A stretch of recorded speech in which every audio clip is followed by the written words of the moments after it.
और हम इबादत के मामले में बहानेबाजी भी करते हैं।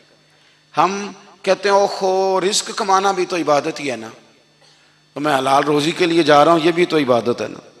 मेरी तरह के लोग कह देते हैं कि मैं सवेरे उठ के मदरसे में कुछ असबाक देखता हूँ तो ये भी तो इबादत है। मैं बयान करने के लिए मुताला करता हूँ तो ये भी तो इबादत है ना। इतने इतने लंबे सफ़र करके मुल्क में दुनिया में घूमता हूँ तो ये भी तो मैं इबादत ही कर रहा हूँ। अब स्पेशल नफलों के लिए वक्त किस ना निकले, स्पेशल करके तस्बीह में कैसे चलाऊँ, मैं सारा कुछ हम बहाने बना लेते हैं ना। मेरा सवाल ये है कि ये सारी बातें सहाबा को, नबी करीम को, दीगर लोगों को भी तो पता थी ना। लेकिन आप गौर तो करें, 23 साल हुजूर को वक्त मिला, मुख्तसर वक्त ज़ाहिरन तबलीग करने के लिए। पूरी दुनिया में दीन भी फैलाना है।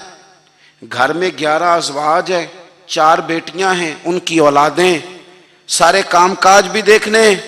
लेकिन सैयदा तैयबा ताहिरा हज़रत आयशा सिद्दीक़ा रज़ी अल्लाह ताला अन्हा फरमाती हैं सारा दिन तबलीग करते, हर गुलाम के दुख सुनते, घर में आते तो अपने घर वालों का ख्याल करते, काम में हमारा हाथ बटाते।